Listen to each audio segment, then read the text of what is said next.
So today I'm talking about a Nissan with the P0133 code, what it is, and how you go about fixing it. So what is a Nissan P0133 code? Well, it's an O2 sensor circuit slow response bank 1 sensor 1. And what does this mean? Well, the onboard computer uses sensors on the exhaust to know how much oxygen has been burnt off during combustion, and it's seen a problem with one of these, so it has to be troubleshooted to know why. And bank 1 is always inside the engine with the number 1 cylinder, and sensor 1 is always the first sensor going down on the exhaust. And so some of the possible causes of this, well, it could be a bad oxygen sensor, could be an open or a short in the wiring, could be a bad harness connection, and possibly a bad fuse. And so the first thing to do when you get this code is to go locate the sensor 1 oxygen sensor. And there can be multiple sensors. Quite commonly there's 2, but keep in mind there can be multiple sensors. So it's always a good idea to get a diagram for your particular year of Nissan to know exactly what's going on. But quite commonly there's 2 O2 sensors, and the basics of what's going on with that is that you'll have one sensor called sensor 1, which is before the catalytic converter. And then you're going to have sensor 2, which is called the downstream, which is after the catalytic converter, or is sometimes bolted right on it. Again, it's going to vary a little bit. So the first thing to do is to go locate this sensor 1 oxygen sensor. And so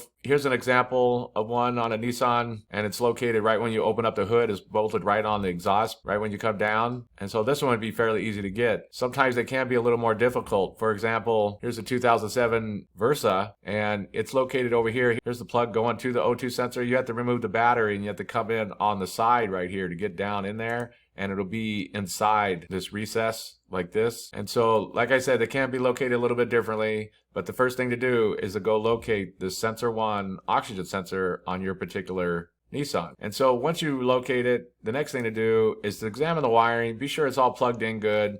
You could check it for an open or short or anything like this, but basically just be aware that an open, a short, a bad connection, anything like this can cause the same symptoms as a bad oxygen sensor. So you want to keep that in mind. Also keep in mind that it's going to be on a fuse that's located inside the engine compartment. There'll be a fuse box, and you want to look in there. For some reason, this wording can be kind of vague sometimes. I don't know why they do that, but they're not always clear on which one it is. But there will be a fuse inside of the engine compartment that goes to this circuit. For example, this is a 2007 Nissan 350Z, and as you can see, it says heated oxygen sensor. It's number 85, which is right over here. So just keep that in mind. And so once you check out the wiring and that all looks good, and you check out, and there's no blown fuses or anything like that, then very likely this sensor has failed and it needs to be replaced. There is ways to test it if you wanted to. There's some good YouTube videos on that, but most people would just go ahead and replace it at this point. I'll jump over on Amazon just to give you an idea what they look like and how much they're going for. Here's one upstream oxygen sensor, $23.46. So for less than $40, $50, you can get a new one. So they're not super high cost parts or anything. And one thing to mention is that you very likely are going to need the special O2 sensor removal tool to be able to get it out. There is cases sometimes when you don't need it, mainly when it's located down on the exhaust like this. And mainly the sensor 2, sometimes you can get that out without the special tool. But sensor 1 usually is recessed into a small hole, so you will need that special tool if it's like that. You can go and look at it and be sure, but usually they're recessed in, and so be sure to get this special tool if you're going to replace it. I'll put a link down in the description so you can check out what it is. But basically, just be aware that you very likely are going to need that special tool. And so that's basically it. I just wanted to do a real quick video on how you go about fixing a Nissan with the P0133 code. If you have anything to add, please comment down below. If you have any questions, ask me and I'll try to answer them. If this video helps you, please click like, please click subscribe, and have a good day.